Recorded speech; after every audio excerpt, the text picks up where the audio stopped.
श्रीगणेशाय नमः। वंशी विभूषितकरानवनीरदाभात् पीताम्बरादरुणबिम्बफलाधरोष्ठात् पूर्णेन्दुसुन्दरमुखादरविन्दनेत्रात् कृष्णात् परं किमपि तत्त्वमहं न जाने। कृष्णात् परं किमपि तत्त्वमहं न जाने। मैं वेंकटेश शर्मा, सहायक प्राध्यापक, गुरुकुल संस्कृत महाविद्यालय बैरगनिया सीतामढ़ी, आज की ऑनलाइन कक्षा में शास्त्री सामान्य तथा शास्त्री प्रतिष्ठा तृतीय खंड के विद्यार्थियों का हार्दिक स्वागत करता हूं। आज की कक्षा अनिवार्य प्रथम पत्र की है।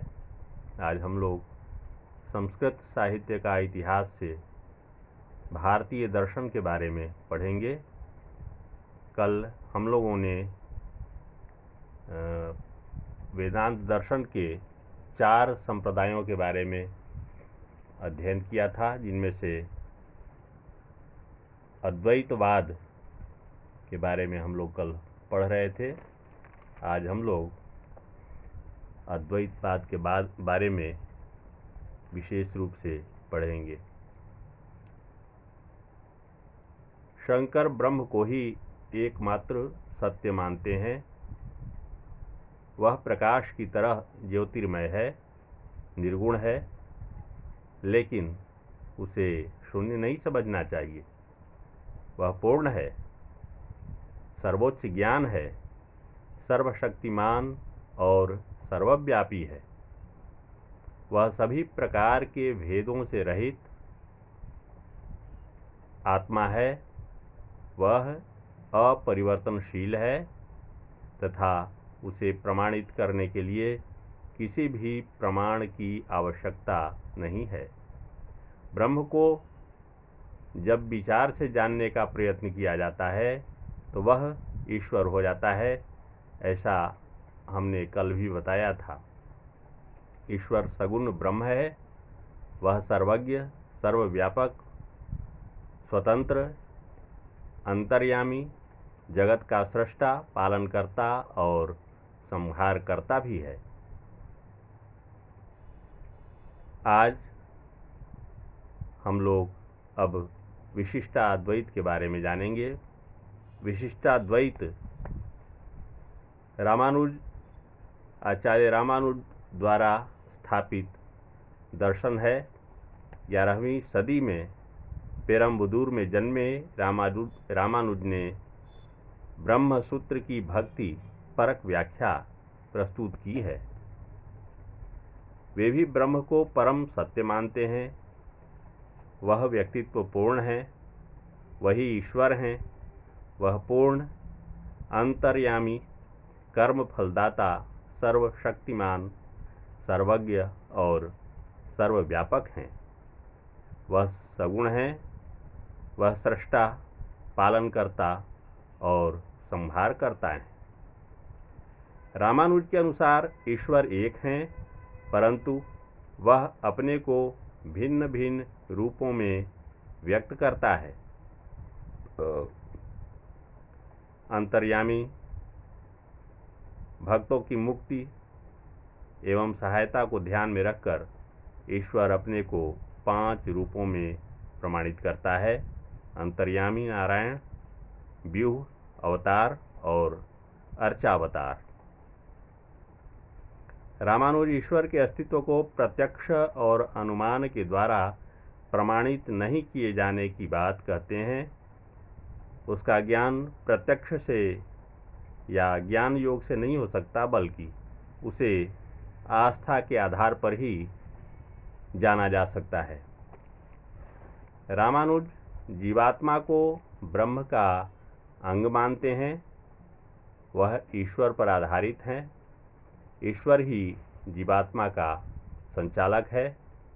जीवात्मा ज्ञाता और कर्ता है। जीवात्मा 3 प्रकार के होते हैं: ब्रह्मजीव, मुक्तजीव और नित्य जीव। रामानुज के दर्शन में जगत को सत्य माना गया है। वे परिणामवाद में विश्वास करते हैं। जगत ईश्वर की सृष्टि है, अर्थात रामानुज सृष्टिवाद के समर्थक हैं। रामानुज के भ्रम विचार को सत्ख्यातिवाद भी कहते हैं। यह सभी ज्ञान को यथार्थ मानता है। जिस विषय का ज्ञान होता है वह सत्य है। ज्ञान के विषय को मिथ्या मानना भ्रमात्मक है। यह रस्सी सर्प के रूप में दिखाई पड़ती है तो रस्सी में सर्प के अंश है, अतः सर्प सर्वथा मिथ्या नहीं है। रामानुज के मतानुसार आत्मा का बंधन पूर्व कर्मों का फल है। मोक्ष प्राप्ति के दो साधन हैं, कर्म और ज्ञान।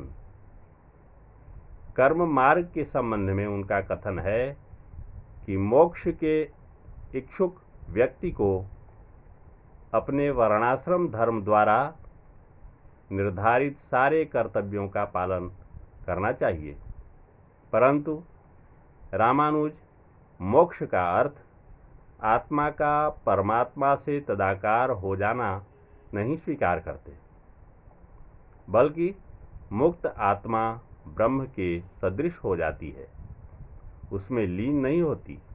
अतः मोक्ष ब्रह्म से साम्य प्राप्त करना ही है। भक्ति मार्ग के समर्थक होने के कारण रामानुज भक्त के लिए ईश्वर की अनंत महिमा का अनवरत ध्यान करने को ही सबसे बड़ा आनंद मानते हैं। इसीलिए वे आत्मा को सदैव बनाए रखते हैं, ईश्वर में लीन नहीं रहते। वे भक्ति को ईश्वर के प्रति सिर्फ प्रेम विषयक संवेग और श्रद्धा भाव ही नहीं मानते, बल्कि भक्ति ध्यान उपासना के समान है। इस प्रकार रामानुज भक्ति में बौद्धिक पक्ष की महत्ता पर बल देते हैं। ईश्वर के स्वभाव का प्रेम पूर्ण स्मरण करना और ईश्वर का ध्यान करना ही भक्ति है, अर्थात भक्ति भाव मिश्रित ज्ञान है। स्पष्ट है कि रामानुज ज्ञान और भक्ति के बीच निकटता का संबंध मानते हैं। रामानुज के अलावा नाथ मुनि और यामुनाचार्य भी इसी मत के प्रतिपादक रहे हैं। आज बस इतना ही, शेष कल की कक्षा में। धन्यवाद।